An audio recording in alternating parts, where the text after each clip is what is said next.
So friends, last trading day Sensex దాదాపు 720 పాయింట్లు ఒక్కసారిగా డౌన్ఫాల్ అయితే అయిపోయింది. సో నెక్స్ట్ వీక్ మార్కెట్ ఎలా ఉండబోతుంది, లాస్ట్ వీక్ మార్కెట్ ఎందుకు ఫాల్ అయిందో నేను మీకు లాస్ట్ వీడియోలో చాలా క్లియర్గా రీజన్స్ అన్ని చూపించాను. సో నెక్స్ట్ వీక్ మనకి మార్కెట్ చాలా చాలా ఇంపార్టెంట్. ఒకవేళ నెక్స్ట్ వీక్ కూడా మార్కెట్ కనుక బేరిష్గా ఉంటే మటుకి చాలా నష్టపోతాం. ఎందుకంటే నెక్స్ట్ వీక్ మనం చూసుకుంటే ఆదిత్య ఇన్ఫోటెక్ లిమిటెడ్ ఐపీఓ, ఇంకొకటి వచ్చేసరికి NSDL, ఈ రెండు పెద్ద ఐపీఓస్ లాంచ్ అవబోతున్నాయి. సో ట్యూస్డే 29th జూలై వచ్చేసరికి ఆదిత్య ఇన్ఫోటెక్ ఐపీఓ వచ్చేసరికి ఓపెన్ అవబోతుంది. వెనస్డే జూలై 30 వచ్చేసరికి NSDL తాలూకా ఐపీఓ ఓపెన్ అవబోతుంది. ఈ రెండు ఐపీఓస్ తాలూకా గ్రే మార్కెట్ ప్రీమియం విపరీతంగా ఉంది. అంటే ఎవరైనా సరే ఈ ఐపీఓ కనుక అలాట్మెంట్ కనుక కుట్టారనుకోండి, ఖచ్చితంగా మంచిగా డబ్బులు అయితే తీయొచ్చు.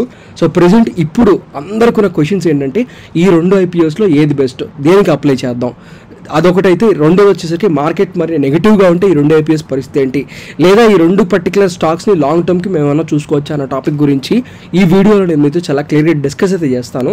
దాంతోపాటుగా మనం కనుక అబ్జర్వ్ చేస్తే ఐడిఎఫ్సి ఫస్ట్ బ్యాంక్ తన క్వార్టర్లీ రిజల్ట్స్ వచ్చాయి. ఐడిఎఫ్సి ఫస్ట్ బ్యాంక్ గురించి, ఎస్ బ్యాంక్ గురించి, వొడాఫోన్ ఐడియా గురించి, సుజలాన్ గురించి, దాని తర్వాత జేపీ పవర్ గురించి, ఓలా ఎలక్ట్రిక్ మొబిలిటీ గురించి, ఐఎక్స్ గురించి అండ్ జొమాటో గురించి.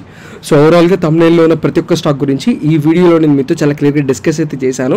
ఒక్కొక్క స్టాక్ గురించి చెప్పేటప్పుడు ప్రజెంట్ ఇప్పుడు ఈ కరెంట్ మార్కెట్ లెవెల్స్లో ఈ పర్టికులర్ కంపెనీ పరిస్థితి ఏంటో అన్న టాపిక్ గురించి కూడా చాలా క్లియర్గా మాట్లాడతాను. సో ఫ్రెండ్స్, ముందుగా నేనండి మీ తెలుగు స్టాక్ మార్కెట్ హంటర్ని. మన దగ్గర అయితే టెలిగ్రామ్ ఛానల్ అయితే ఉందండి. దాంట్లో మనం ఫ్రీగా అంటే టిప్స్ కూడా ఇస్తున్నాం. మీరు ఎవరికైనా ఇంట్రాడే ట్రేడింగ్ రాకపోయినా, ఇంట్రాడే ట్రేడింగ్ నేర్చుకుందాం ఇంట్రెస్ట్ ఉన్నా సరే మన ఈ టెలిగ్రామ్ ఛానల్కి అయితే జాయిన్ అవ్వచ్చు. So for free intraday tips and calls please join Telegram channel link కింద డిస్క్రిప్షన్లో పిన్ కామెంట్లో అయితే ఇస్తున్నాను. ఆల్మోస్ట్ 60,000 సబ్స్క్రైబర్స్ డైలీ మన free intraday calls and tips అయితే పొందుతున్నారు మన ఈ టెలిగ్రామ్ ఛానల్లోకి అయితే జాయిన్ అవుతాయి. సో మీరు కూడా ఫ్రీగా ఇంటర్డే టిప్స్ అండ్ కాల్స్ పొందాలనుకుంటున్నట్లయితే మన ఈ టెలిగ్రామ్ ఛానల్లోకి మీరు కూడా జాయిన్ అవ్వచ్చు. మన సబ్స్క్రైబర్స్లో మీరు కూడా ఫ్రీగా ఇంటర్డే ట్రేడింగ్ అయితే నేర్చుకోవచ్చు. టెలిగ్రామ్ ఛానల్ తాలూకు లింక్ కింద డిస్క్రిప్షన్లో పిన్ కామెంట్ అయితే ఇస్తున్నాను కదా. దయచేసి మన టెలిగ్రామ్ ఛానల్కి ఎవరైనా సరే జాయిన్ అవ్వాలనుకున్నట్లయితే కింద డిస్క్రిప్షన్ లేదంటే పిన్ కామెంట్లో ఉన్న టెలిగ్రామ్ లింక్ని మాత్రం క్లిక్ చేసి జాయిన్ అవ్వండి. సో దట్ మీరు వచ్చేసరికి మిగతా ఫేక్ టెలిగ్రామ్ ఛానల్స్లో జాయిన్ అయితే అవ్వకుండా ఉంటారనమాట.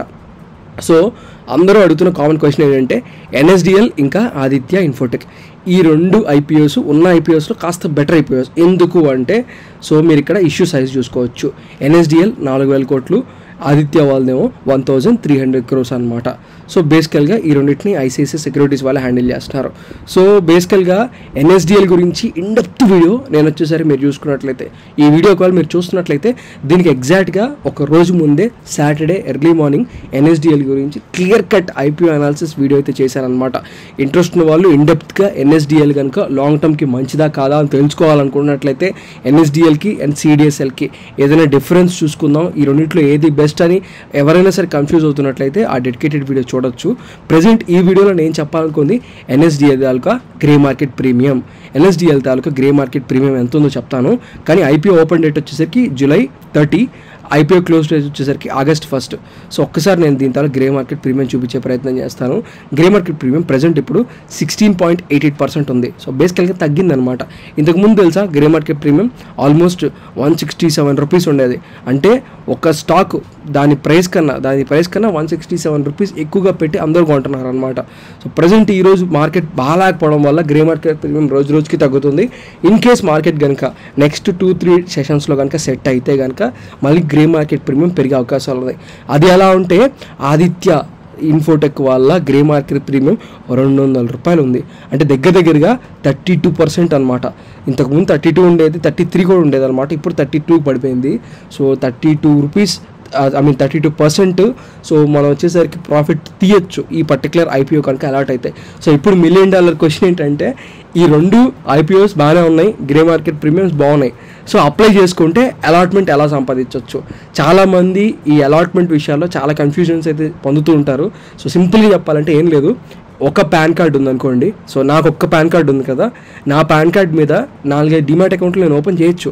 కానీ ఈ 4 డిమాట్ అకౌంట్ల నుంచి కనుక నేను ఐపీఓకి అప్లై చేసుకుంటే నా ఐపీఓ వ్యాలిడ్ కాదు, నేను అప్లై చేసుకున్న అప్లికేషన్ వ్యాలిడ్ కాదు, ఇన్వాలిడ్ అవుతుంది. అప్పుడు నేనేం చేయాలి, వ్యాలిడ్గా అంటే ఒక పాన్ కార్డ్ నుంచి నా దగ్గర ఉన్న 4-5 డిమాట్ అకౌంట్స్ నుంచి ఒక్క డిమాట్ అకౌంట్ నుంచి మాత్రమే, 4-5 డిమాట్ అకౌంట్స్లో ఒక్క డిమాట్ అకౌంట్ని తీసుకొని ఏదో ఒక్క డిమాట్ అకౌంట్ నుంచి మాత్రమే ఐపీఓకి అప్లై చేస్తే అప్పుడు నా ఐపీఓ అప్లికేషన్ వ్యాలిడ్. సో ఎవరెవరైతే నా దగ్గర ఒక 10 డిమాట్ అకౌంట్లు క్రియేట్ చేసేసుకొని 10 IPO అప్లికేషన్లు ఓపెన్ చేసుకుందాం అనుకుంటున్న వాళ్ళు నష్టపోతారనమాట. సో మీ అప్లికేషనే వ్యాలిడ్ అవ్వదు. సో జాగ్రత్తగా చూసుకోండి. సో ఇప్పుడు నేను మీకు ఒక టెక్నిక్ అయితే చెప్తాను. ఈ టెక్నిక్ యూజ్ చేస్తే కనుక ఖచ్చితంగా IPO అలర్ట్ అయ్యే ఛాన్సెస్ చాలా ఎక్కువగా ఉంటుంది. రీటైల్ మన ఇన్వెస్టర్స్కి ఇది ఒకటే మార్గం, ఇంకో మార్గం కూడా లేదు. సో బేసికల్గా నేను వచ్చేసరికి ఏం చేస్తానంటే, ఖచ్చితంగా ఈ 33% వచ్చే ఛాన్సెస్ ఉందని నాకు తెలుసు కాబట్టి నేనేం చేస్తానంటే, నేను ఒక డిమాట్ అకౌంట్ నా పేరు మీద, మా వైఫ్ పేరు మీద ఒక డిమాట్ అకౌంట్, ఎందుకంటే ఆవిడకి కూడా పాన్ కార్డు ఉంటుంది, మా ఫాదర్, మా మదర్, మా grand father, grand mother. So ఒక 5-6 అప్లికేషన్లు నేను వచ్చేసరికి ఈ IPO కోసమే నేను వచ్చేసరికి ఫ్రీ డిమాట్ అకౌంట్స్ ఉంటాయి మార్కెట్లో, వాటిని ఓపెన్ చేసుకొని నేను వచ్చేసరికి ఈ 4-5 డిమాట్ అకౌంట్స్ నుంచి అప్లికేషన్ పెట్టేసుకుంటాను. సో నా డిమాట్ అకౌంట్ వచ్చేసరికి ఫస్ట్ ఆఫ్ ఆల్ నేను చూసుకునే వాళ్ళు ఏంటంటే, ఈ IPO అప్లై చేసుకోవడానికి ఎక్స్ట్రా డబ్బులు నేను రూపాయి కూడా ఖర్చు పెట్టకూడదు కాబట్టి నేనేం చేస్తానంటే, ఏంజిల్ వన్ తాలూకా ఫ్రీ డిమాట్ అకౌంట్ లింక్ ఉంటుంది. ఈ ఫ్రీ డిమాట్ అకౌంట్ని మనం 5 నిమిషాల్లో ఓపెన్ చేసుకోవచ్చు. మార్కెట్లో చాలా డిమాట్ అకౌంట్స్ ఉన్నాయి కానీ అవన్నీ ఓపెన్ అయ్యేసరికి 2-3 రోజులు పట్టిద్ది. ఏంజిల్ వన్ ఏంటంటే 5 నిమిషాల్లో ఓపెన్ చేసుకోవచ్చు, నచ్చకపోతే 5 నిమిషాల్లో కూడా క్లోజ్ చేసుకోవచ్చు. వీళ్ళు వచ్చేసరికి ₹1 కూడా బ్రోకరేజ్ ఛార్జెస్ తీసుకోరు, ₹0 ఫర్ ఫ్రీ డెలివరీ ట్రేడ్ అనమాట. సో ఇన్ కేస్ మీకు కనుక IPO అలాట్ అయితే మీకు ఛార్జెస్ ఏం పడవు. సో మీరు వచ్చేసరికి సెల్ చేసేసుకోవచ్చు. IPO అలాట్ అయితే సెల్ చేసేసుకొని ఇన్ కేస్ మీకు ఇంకా IPO సీజన్ అయిపోతే ఈ అకౌంట్ని క్లోజ్ చేసి పారేసేయచ్చు. లేదు అకౌంట్ ఉంచుకున్నా సరే యాన్యువల్ మెయింటెనెన్స్ ఛార్జెస్ అయితే ఉండవు అనమాట. ఇవి వచ్చేసరికి ఫ్రీ డిమాట్ అకౌంట్స్. సో నేను వచ్చేసరికి నా పేరు మీద, మా వైఫ్ పేరు మీద, మా grand father, grand mother, mother father ఒక 5-6 అకౌంట్స్ నుంచి ఇలాంటి గన్ షాట్గా దొరికే IPOs ఏవైతే ఉంటాయో, గ్రే మార్కెట్ ప్రీమియం దొరికే IPOs ఏవైతే ఉంటాయో వాటి నుంచి నేనైతే అప్లై చేసుకుంటే ఖచ్చితంగా నాకు వచ్చేసరికి IPO అలాట్ అయ్యే ఛాన్సెస్ ఎక్కువగా ఉంటాయని అయితే నేనైతే చెప్తున్నాను అనమాట. కానీ మళ్ళీ చెప్తున్నాను, మీ దగ్గర ఒక 2-3 డిమాట్ అకౌంట్లు ఉంటే కేవలం ఏదో ఒక డిమాట్ అకౌంట్ యూజ్ చేసి మాత్రమే అప్లై చేసుకోండి. ఏదైనా పర్లేదు డిమాట్ అకౌంట్, కానీ మీ దగ్గర ఆల్రెడీ ఓపెన్ అయ్యి ఉన్నాయి కాబట్టి చెప్తున్నాను. లేదు ఫ్రెష్ డిమాట్ అకౌంట్ అయితే ఇలా ఏంజిల్ వన్ తాలూకా ఫ్రీ డిమాట్ అకౌంట్ కింద డిస్క్రిప్షన్లో ఇస్తున్నాను లింక్. దీని ద్వారా మీరు ఓపెన్ చేసుకుంటే మీకు ఈ మెయింటెనెన్స్ ఛార్జెస్ ఉండవు అనమాట, యాన్యువల్ మెయింటెనెన్స్ ఛార్జెస్ ఉండవు. సో మన దగ్గర ఉన్న ఆఫర్ ఏంటంటే, ఇన్ కేస్ మీరు కనుక మా దగ్గర కింద డిస్క్రిప్షన్లో లింక్ ద్వారా angel broking free demat account open చేసుకొని మన టెలిగ్రామ్ ఛానల్లో కనుక వచ్చి మీ పోర్ట్ఫోలియో అనాలిసిస్ చెప్పించుకోవాలనుకున్నా, పోర్ట్ఫోలియో రివ్యూలు చేయించుకుందాం అనుకున్నా ₹1 కూడా నేను కానీ మా టీం కానీ మీ దగ్గర నుంచి ఈ విషయంలో తీసుకోము. వాళ్ళు కూడా మిమ్మల్ని అడగరు, ఫ్రీగా చేయించుకోవచ్చు. సో ఇప్పుడు ఈ 2 డిమాట్స్ని ఈ రెండు పర్టికులర్ స్టాక్స్ ఒకవేళ లిస్ట్ అయితే మరి వీటిని లాంగ్ టర్మ్కి ఉంచడం కరెక్టా కాదా అన్న విషయాన్ని నేను NSDL గురించి క్లియర్ కట్గా చెప్పేశాను. ఈ వీడియో లెంత్ ఎక్కువ అయితే అయిపోయింది. సో నేను వచ్చేసరికి ఈ పర్టికులర్ IPO ఓపెన్ అయినప్పుడు చెప్తాను అనమాట, ఆదిత్య ఇన్ఫోటెక్ IPO లాంగ్ టర్మ్కి మంచిదా కాదా అనేసి. లిస్టింగ్ గెయిన్స్కి అయితే పక్కాగా మనకు క్లియర్ కట్గా కనిపిస్తుంది, నేను ప్రత్యేకంగా చెప్పాల్సిన అవసరం కూడా లేదు. బంపర్ లిస్టింగ్ గెయిన్స్ అయితే వచ్చేటట్టు అయితే కనిపిస్తున్నాయి అనమాట. So first of all IDFC first bank taluka quarterly results ఎలా వచ్చాయి? IDFC ఫస్ట్ తాలూకా క్వార్టర్ రిజల్ట్స్ చాలా బాగా వచ్చాయి. మీరు చూసుకున్నట్లయితే రెవెన్యూ ఏదైతే ఉంటుందో, సో లాస్ట్ జూన్లో 10,000 కోట్ల రెవెన్యూ ఉంటే ఇప్పుడు దగ్గరగా 12,000 కోట్ల రెవెన్యూ వచ్చిందనమాట. 20% ఇయర్-ఆన్-ఇయర్ బేసిస్ మీద ఇంక్రిమెంట్ అనేది వచ్చింది. అండ్ నెట్ ప్రాఫిట్ కూడా మీరు అబ్జర్వ్ చేస్తే, సో లాస్ట్ జూన్ దాకా మీరు లెక్కేయద్దు, ఇక్కడి నుంచి చూడండి, సెప్టెంబర్ నుంచి చూడండి. సెప్టెంబర్లో 200 కోట్లు, 339 కోట్లు, 304 కోట్లు, 462 కోట్లు. ఇక్కడ నేను మీకు ఒక విషయాన్ని చెప్పాలనుకుంటున్నా. ఇప్పుడు నెక్స్ట్ మళ్ళీ సెప్టెంబర్ క్వార్టర్లో రిజల్ట్ వచ్చిందిగా, అప్పుడు వాళ్ళు ఇయర్-ఆన్-ఇయర్ బేసిస్ మీద చూస్తారు కదా, అప్పుడు 200 కోట్లు ప్రాఫిట్ లాస్ట్ సెప్టెంబర్. ఇప్పుడు వీళ్ళు జస్ట్ సింపుల్గా వీళ్ళు తాన్న 400 కోట్ల రెవెన్యూ, 400 కోట్ల ప్రాఫిట్ ఈజీగా వచ్చింది. సో ఇప్పుడు వాళ్ళు 400 కోట్ల ప్రాఫిట్ తీస్తే 100% ప్రాఫిట్ పెరిగింది అని నెక్స్ట్ క్వార్టర్లీ రిజల్ట్లో చెప్పుకుంటారు కదా, ఆబ్వియస్గా చెప్పాలి, ఇంకొక ఆప్షన్ కూడా లేదు. సో నేను చెప్తున్న విషయం ఏంటంటే జాగ్రత్త, IDFC ఫస్ట్ బ్యాంక్ తాలూకా క్వార్టర్లీ రిజల్ట్స్ చాలా బాగా రాబోతున్నాయి. దీన్ని దృష్టిలో పెట్టుకొని ఆల్రెడీ చెస్లో కాయిన్స్ మూవ్ చేసినట్టు మ్యూచువల్ ఫండ్స్ ఆల్రెడీ తమ కాయిన్స్ని మూవ్ చేసేసారు. ఇక మనం మాత్రమే పెండింగ్లో ఉన్నాం. ఎందుకంటే మార్చ్ క్వార్టర్లో 7.6% హోల్డింగ్ ఉండేది, ఇప్పుడు 10.95% మ్యూచువల్ ఫండ్స్ హోల్డింగ్ ఉంది. మ్యూచువల్ ఫండ్స్ చాలా అగ్రెసివ్గా స్టాక్ నార్మల్గా ఉన్నప్పుడు తన హోల్డింగ్ని పెంచేసుకుంది. సో ఇదొక పాజిటివ్ సిగ్నల్. పబ్లిక్ దగ్గర 46% షేర్స్ ఉంటాయి, ఇప్పుడు 43% మాత్రమే షేర్స్ ఉన్నాయి. అది కూడా ఒక పాజిటివ్ సిగ్నల్, గుర్తుపెట్టుకుంటారు అని చెప్తున్నాను అంతే. ఎస్ బ్యాంక్ పరిస్థితి ఏంటి? ఎస్ బ్యాంక్ కూడా ఇంచుమించు అంతే. సో మీరు చూసుకుంటే షేర్ హోల్డింగ్ ఇంతకుముందు 1.65% ఉండేది, ఇప్పుడు 2.37%కి పెంచుకున్నారు ఎస్ బ్యాంక్లో మ్యూచువల్ ఫండ్స్ తమ హోల్డింగ్స్. సో రెవెన్యూస్ పరంగా పెద్దగా ఇంప్రూవ్మెంట్ రాలేదు. సో చెప్తున్నాను కదా, నేనే చెప్తున్నాను, పెద్దగా ఇంప్రూవ్మెంట్ రాలేదు. But yeah, it's a normal, పర్లేదు. లాస్ట్ ఇయర్తో పోల్చుకుంటే yeah, it's a good progress అని చెప్పుకోవచ్చు. లాస్ట్ ఇయర్ 8,900 crores ఉంటే ఇప్పుడు 9,300 crores రెవెన్యూ ఉంది. ప్రాఫిట్ కూడా ఇంచుమించుగా మీరు లాస్ట్ ఇయర్తో పోల్చుకున్నట్లయితే యా, లాస్ట్ ఇయర్ 500 కోట్లు వస్తే ఇప్పుడు 800 కోట్ల ప్రాఫిట్ వచ్చింది. లాస్ట్ ఇయర్తో పోల్చుకుంటే బెటర్గా ఉంది. ఇంకా మంచి పాజిటివ్ రిజల్ట్ ఎస్ బ్యాంక్ నుంచి అందరం ఎక్స్పెక్ట్ చేస్తున్నాం. సో ఎవరైనా సరే లైక్ మ్యూచువల్ ఫండ్స్ ఇంకా ఎంట్రీస్ తీసుకుంటున్నారు కాబట్టి మీకు ఏమైనా ఇంట్రెస్ట్ ఉంటే ఎస్ బ్యాంక్ని ఫోకస్ చేసుకోవాలనుకుంటే ఫోకస్ చేసుకోవచ్చు. వొడాఫోన్ ఐడియాని వెయిట్ అండ్ వాచ్ మోడ్లోనే ఉంచాలి. ఎందుకు అంటే మనం కనుక అబ్జర్వ్ చేసినట్లయితే ఇంకా క్వార్టర్లీ రిజల్ట్స్ రాలేదు. ఆబ్వియస్గా వీళ్ళు లాస్ పోస్ట్ చేస్తారని మనకు తెలుసు. కాకపోతే లాస్ అనేది వైడనింగ్ కాకుండా తగ్గాలి. లాస్ట్ ఇయర్ క్వార్టర్తో పోల్చుకున్నా తగ్గాలి, లాస్ట్ క్వార్టర్తో పోల్చుకున్నా తగ్గాలి. తగ్గితే మంచిదే. బట్ మ్యూచువల్ ఫండ్స్ ఏం చేస్తున్నాయి నేను ఒకసారి అబ్జర్వ్ చేస్తే మీకు అర్థమైద్ది. షేర్ హోల్డింగ్ పరంగా ఒకసారి నేను మీకు చూపిస్తాను. మ్యూచువల్ ఫండ్స్ హోల్డింగ్ని పెంచుకున్నాయి జూన్కి, అంటే ఏప్రిల్ నుంచి జూన్కి పెంచుకున్నాయి. బట్ మార్చ్ నుంచి చూసుకుంటే ట్రిమ్ చేసాయి. సో మార్చ్ నుంచి చూడొద్దు, ఏప్రిల్ నుంచి చూడండి, ఎందుకంటే లాస్ట్ మంత్ రిజల్ట్ మన దగ్గర ఉంది కాబట్టి. డేటా లేకపోతే వదిలేసి లాస్ట్ క్వార్టర్కి వెళ్ళిపోవాలి. కానీ డేటా ఉన్నప్పుడు మంత్ ఆన్ మంత్ బేసిస్ మీద చూసుకుంటే ఇంకా బెటర్ అనమాట. మనకి ఇంకాస్త సూక్ష్మంగా మనకి అర్థమవుతూ ఉంటుంది పరిశీలిస్తూ ఉంటే ఈ విషయాలన్నీ. సో నెక్స్ట్ వచ్చేసరికి సుజలాన్ తాలూకా పరిస్థితి ఏంటి? సుజలాన్ తాలూకా క్వార్టర్లీ రిజల్ట్స్ మీద డెడికేటెడ్ వీడియో చేశాను. ఇవాళ ఎర్లీ మార్నింగే రిలీజ్ అయితే చేశాను. ఇంట్రెస్ట్ ఉన్న వాళ్ళు ఒకసారి ఒక లుక్ అయితే ఇవ్వచ్చు. బేసికల్గా నేను అక్కడ ఏం చెప్పానయ్యా అంటే సుజలాన్కి క్వార్టర్లీ రిజల్ట్స్ ఎలా వస్తాయో ఒక నెంబర్ అయితే ఇచ్చాను, ఒక ఎగ్జాక్ట్ ఫిగర్ అయితే ఇచ్చాను. ఆ ఫిగర్కి కూడి అడమ ఇన్ అండ్ అరౌండ్ అటే ఉండే ఛాన్సెస్ అయితే ఉంటాయి రిజల్ట్స్. సో రిజల్ట్స్ ఎలా ఉంటాయి ఆల్రెడీ మనకు తెలుసు. ఇలాంటప్పుడు మ్యూచువల్ ఫండ్స్ ఏం చేస్తుంటాయి ఒకసారి చూద్దాం. మ్యూచువల్ ఫండ్స్ ఏం చేస్తుంటాయి అంటే 4% ఉన్న హోల్డింగ్ని 5.5% పెంచుకుంటాయి. ఎందుకు అంటే వాటికి తెలుసు రిజల్ట్స్ ఎలా వస్తాయో. ఇంకొకటి మీకు ఇంకా నమ్మకం కలిగించే విషయం ఒకటి చూపించేదా, డిసెంబర్ 2022 ఆ టైంలో మ్యూచువల్ ఫండ్స్ దగ్గర పబ్లిక్ దగ్గర 72% ఉండేది.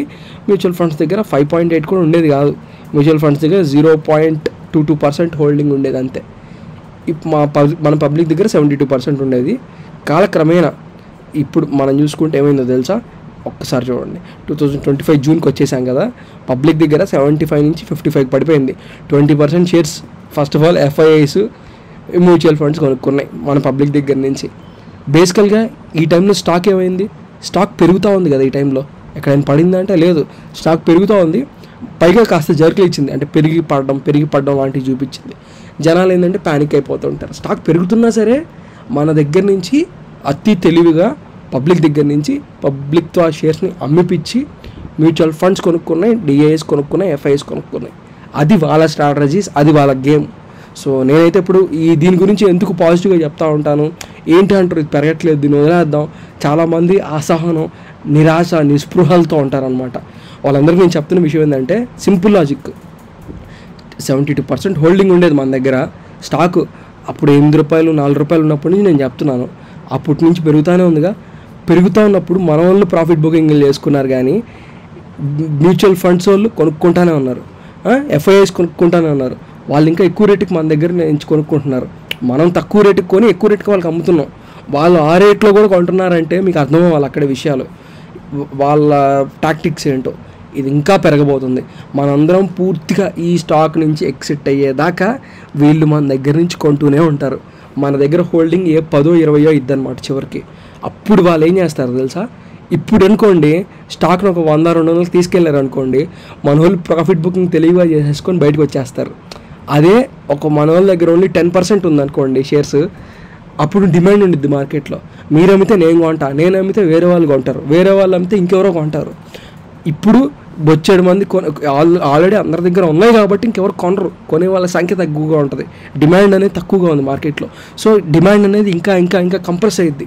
75% నుంచి 55% దాకా. ఫస్ట్ ఆఫ్ ఆల్ ఒక 20% షేర్స్ని, ఒక కంపెనీలో 20% షేర్స్ని లాస్ట్ 2 ఇయర్స్లో స్లోగా కంపెనీలో ఉన్న షేర్స్ని జనాలకు తెలియకుండా మ్యూచువల్ ఫండ్స్, FIIs, DIIs కొనుక్కుంటున్నాయి అంటేనే చాలా పెద్ద విషయం. అది మీకు అర్థం అవ్వాలి. సో ఎస్ బ్యాంక్ విషయంలో కానీ, ఈ సుజలాన్ విషయంలో కానీ ఈ వోల్టాలిటీ ఉంటాయి షేర్లలో. ఆ వోల్టాలిటీని తగ్గేదాకా వీళ్ళు గేమ్స్ ఆడుతూనే ఉంటారు. మన దగ్గర చివరికి ఒక 10% ఉండిద్ది హోల్డింగ్. అప్పుడు షేర్ ప్రైజ్ని విపరీతంగా డిమాండ్ చాలా టైట్ అయ్యిద్ది డిమాండ్. ఇప్పుడు ఫర్ సపోజ్ పబ్లిక్ దగ్గర 70% హోల్డింగ్ ఉందనుకోండి, స్టాక్ ప్రైస్ పెరగడం చాలా స్లోగా పెరిగిద్ది. అదే పబ్లిక్ దగ్గర కనుక 10% ఉందనుకోండి షేర్స్, డిమాండ్ అనేది ఇమీడియట్గా డే టు డే బేసిస్ మీద సప్ప పెరిగిద్ది.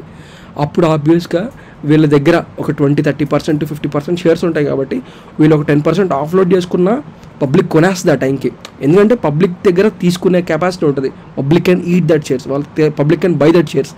సో ఆ గేమ్ ఆడతారు వాళ్ళు. దీని గురించి నేను ఇంకా క్లియర్ కట్గా డెడికేటెడ్ వీడియోలో చెప్తాను. బట్ ఇప్పటికైతే అర్థం చేసుకోవడానికి ట్రై చేయండి నేను చెప్పింది.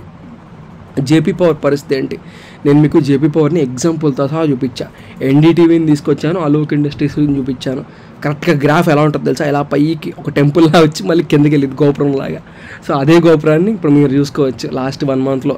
సో ఆ గోపురం ఇప్పుడు కాదు, ఎప్పుడో వచ్చిందని నేను మీకు ఎప్పుడో చెప్పాను.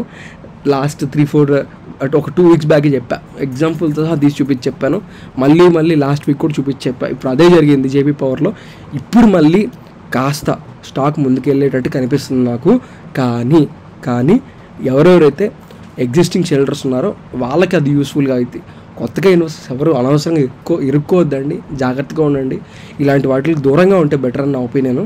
సో ఎవరైతే ఎగ్జిస్టింగ్ షెల్టర్స్ ఆల్రెడీ ఇరుక్కున్నారో మీరు ఇంకా బయటకు వచ్చే పరిస్థితి లేదు, కష్టమో నష్టమో ఉండాల్సి వస్తుంది. కాబట్టి అందుకని నేను మీకు మళ్ళీ ఇప్పుడు పెరిగిద్దని అప్డేట్ అయితే ఇస్తున్నాను. నాకైతే సైన్స్ వచ్చేసరికి పెరిగేటట్టు కనిపిస్తుంది. టెక్నికల్ కేస్గా ఆర్ఎస్ఐ తగ్గిపోయింది, ఎంఎఫ్ఐ కూడా తగ్గింది, కాస్త ముందుకు వెళ్ళేటట్టు కనిపిస్తుంది. కరెంట్ మార్కెట్ లెవెల్స్ నుంచి బయింగ్ జోన్ వచ్చినట్టు కనిపిస్తుంది. సో మీరు బై చేయొద్దు, బయింగ్ జోన్ వచ్చింది కదా అని బై చేయొద్దు, ఎవరు బై చేయొద్దనే చెప్తున్నాను నేను, దూరంగా ఉండమని చెప్తున్నా, జాగ్రత్త. నెక్స్ట్ ఓలా ఎలక్ట్రిక్ మొబిలిటీ పరిస్థితి ఏంటి, దీన్ని ఎంత అవాయిడ్ చేసుకుంటే అంత మంచిది. టెక్నికాలిటీస్ పరంగా మనం అబ్జర్వ్ చేస్తే సో ఎంఎఫ్ఐ ఇంకా ఓవర్ బాట్ జోన్లోనే ఉంది, ఆర్ఎస్ఐ కాస్త కూల్ డౌన్ అయితే అయ్యింది. షేర్ హోల్డింగ్ విషయానికి వస్తే సో బేసికల్గా షేర్ హోల్డింగ్ మార్చ్ నుంచి జూన్కి మనం కనుక అబ్జర్వ్ చేసాం అనుకోండి, సో కొద్దిగా షేర్ హోల్డింగ్ అనేది తగ్గిపోయింది. సో ఇలాంటప్పుడు కాస్త మనం దూరంగా ఉండడమే బెటర్ అనమాట. నెక్స్ట్ వచ్చేసరికి ఐఎక్స్ పరిస్థితి ఏంటి, ఐఎక్స్ బంగారం అండి. సో ఎంత పడినా ఇంకా బంగారమే, భయపడాల్సిన అవసరం లేదు. టెక్నికాలిటీస్ పరంగా 25 అంటే కళ్ళకి అద్దుకోవచ్చు, గ్రీన్లో ఉంది. 12.5 ఎంఎఫ్ఐ అంటే కళ్ళకి అద్దుకోవచ్చు, గ్రీన్లో ఉంటుంది. షేర్ హోల్డింగ్ పరంగా మీరు చూసుకోండి ఒకసారి, ఇంకా క్లియర్గా చెప్తాను. సో ఒకప్పుడు పబ్లిక్ దగ్గర 61 షేర్స్ ఉండేవి, 61% షేర్స్ ఉండేవి. ఇప్పుడు ఎంత ఉన్నాయి పబ్లిక్ దగ్గర, సో 47% మాత్రమే ఉన్నాయి. మ్యూచువల్ ఫండ్స్ తెలుసా, ఒకప్పుడు మరీ దారుణంగా 17 కన్నా ఇంకా తక్కువ ఉన్నప్పటి నుంచి నాకు ఈ పర్టికులర్ కంపెనీ బాగా తెలుసు. ఇప్పుడు ఎంత ఉందో తెలుసా, ఆల్మోస్ట్ 27 నుంచి 30% షేర్స్ని మ్యూచువల్ ఫండ్స్ కొనుక్కుంటుంది. సో ఏం చేస్తారు సార్ వీళ్ళు, ఏం చేస్తారు, ఎందుకు వీళ్ళు అంత లాభం ఎంట్రీస్ తీసుకుంటారు అంటే వాళ్ళ బిజినెస్ ఏం లేదు, మన దగ్గర నుంచి ఒక 2-3 years దాకా 2-3 years బాగా లాక్కొని ఒక్కసారిగా టైట్ చేస్తారు. మనం చచ్చినట్టు ఆ షేర్ని మళ్ళీ మనకు కొనాలనిపించింది, మార్కెట్లో మూమెంట్ ఉండదు, దాన్ని కొనాలనిపించింది మనకి, ఎందుకంటే అది దాని గురించి ఏదో గుడ్ అప్డేట్స్ వస్తూ ఉంటాయి, అది పెరిగిద్ది అని మనకు తెలిసి కొంటూ ఉంటాం. బాగా పై లెవెల్స్కి పెరిగినప్పుడు వీళ్ళందరూ ఒక్కసారిగా వాళ్ళ షేర్ హోల్డింగ్స్ని డైల్యూట్ చేసేస్తారు, వీళ్ళలో కలిపేస్తారు. మనం హయ్యర్ రేట్స్కి కొనుక్కుంటాం, వాళ్ళ చాలా లో లెవెల్స్లో ఆల్రెడీ ఇప్పుడు టైట్ చేసి కొనుక్కున్నారు కాబట్టి హయ్యర్ లెవెల్స్కి అమ్ముకొని ఇంక వేరే స్టాక్ ఎక్కడికైనా వెళ్ళిపోతారు. మళ్ళీ ఇదే సైకిల్ రిపీట్ అవ్వడానికి ఒక 1-2 years పట్టిద్ది. ఇలా మళ్ళీ ఈ హోల్డింగ్ అంతా అటు అవ్వడానికి ఒక 1-2-3-4 years కానీ పట్టచ్చు. అప్పుడు దాకా వాళ్ళు వెయిట్ చేస్తారు, వాళ్ళకి ఆ ఓపిక ఉంది. మనకేందయ్యా అంటే అంత ఓపిక ఉండదు. అవన్నీ కంపెనీస్ కదా, వాళ్ళ డబ్బులు కాదు, కంపెనీలు ప్రాఫిట్స్ కోసమే పనిచేస్తాయి. కంపెనీలు నిరంతరం మీరు ఏమైనా చేయండి, కార్పొరేట్ కంపెనీస్ ప్రాఫిట్ లేకుండా 1 రూపీ కూడా ఎక్కడ పెట్టదు. సో వాళ్ళకి ఓపిక ఉంటుంది, అది వాళ్ళ సొంత డబ్బు కాదు కాబట్టి, అడ్జస్ట్ కంపెనీ డబ్బు కాబట్టి 2 years కాకపోతే 10 years వెయిట్ చేస్తారు. మనకు అంత ఓపిక ఉండదు. మనం ఎలా ఉంటామంటే ఈరోజు పెడితే రేపు డబ్బులు వచ్చేయాలన్నమాట, లేదంటే అసలు ఈరోజు డబ్బులు పెట్టి సాయంత్రం కల్లా డబ్బులు ఎందుకు రావటం లేదు, అసలుకి 1 రూపీ పడిపోయిందని క్వశ్చన్స్ అడిగిన సందర్భాలు కూడా ఉంటాయి. మనం తీసుకోవాలండి, ఒక 10% అయినా సరే మన అపెటైట్లో ఉండాలన్నమాట. లైక్ కాస్త పడినా కానీ మనం జంకకుండా వణకకుండా ధైర్యంగా ఉండేటట్టు ఉండాలి. అలాంటప్పుడే మనకి డబ్బులు వస్తాయి. కానీ స్టాక్ మార్కెట్లో భయపడుతూ ఉంటే అస్తమానం చిన్న వాటికి రావన్నమాట, అది గుర్తుపెట్టుకోవాలి. జొమాటో పరిస్థితి ఏంటి, జొమాటోకి మంచి రోజులు వచ్చినాయి మళ్ళీ. సో మీరు షేర్ హోల్డింగ్ ప్యాటర్న్ చూస్తే మీకు అర్థమైద్ది. మ్యూచువల్ ఫండ్స్ 21%కి వెళ్ళిపోయింది mutual fund holding. So public మళ్ళీ చూపిస్తాను చూడండి, 2023 మార్చ్ ఆ టైంలో 35% షేర్స్ ఉండేది పబ్లిక్ దగ్గర, ఇప్పుడు 25% మాత్రమే షేర్స్ ఉంది పబ్లిక్ దగ్గర. డిఏఎస్ కూడా అగ్రెసివ్గా పెంచుకున్నాయి, 21.59 పెంచుకుంది. సో ఇంచుమించు పబ్లిక్ దగ్గర ఎంత ఉందో మ్యూచువల్ ఫండ్స్ దగ్గర కూడా అంతే ఉంది. గేమ్ అర్థం చేసుకోండి, అనవసరంగా గేమ్స్లో ఓడిపోవద్దు, స్ట్రాంగ్గా ఉండండి. కాస్త ఆర్ఎస్సీ ఓవర్ బ్రాడ్ జోన్లో ఉంది, కూల్ డౌన్ అయితే వెయిట్ చేయండి. ఓవరాల్గా ఈ వీడియో మీకు నచ్చింది అనుకుంటున్నాను. ఈ వీడియో మీకు నచ్చుతున్నట్లయితే తప్పకుండా ఒక్క లైక్ అయితే వేసి మమ్మల్ని మా టీంని ఎంకరేజ్ చేయండి. ఈ లోపల మీ పోర్ట్ఫోలియోలో ఏదైనా షేర్ ఉందనుకుందాం, దాన్ని మీరు బై చేద్దాం అనుకున్నా సరే, సెల్ చేద్దాం అనుకున్నా సరే, పోనీ యావరేజ్ చేద్దాం అనుకున్నా సరే, కింద కామెంట్ సెక్షన్లో మీ షేర్ యొక్క యావరేజ్ ప్రైస్ ఇంకా వేసి కామెంట్ చేసినట్టయితే మీ కామెంట్స్ అన్నిటికీ ఈ రోజే రిప్లైస్ ఇస్తాను. ఇప్పటికిప్పుడే ఈ రోజే ఖచ్చితంగా నువ్వు విన్నది నిజమే, ఈ రోజే రిప్లైస్ అన్నిటికీ ఇచ్చేస్తాను. సో అలా కాకుండా మీ పోర్ట్ఫోలియో స్టాక్ ఉంది, ఆ స్టాక్ గురించి మీరు డెడికేటెడ్గా వీడియో పెట్టిద్దాం అనుకున్నా సరే కింద కామెంట్ సెక్షన్లో ఆ స్టాక్ యొక్క పేరు మెన్షన్ చేయొచ్చు. ఎక్కువగా ఎవరైతే ఏ స్టాక్ గురించి ప్రస్తావిస్తారో తప్పకుండా ఆ స్టాక్ గురించి డెడికేటెడ్ వీడియో చేసే ప్రయత్నం అయితే చేస్తాను. వన్స్ అగైన్ నేనండి మీ హంటర్ని, ఉంటానండి. థ్యాంక్ యూ అండి.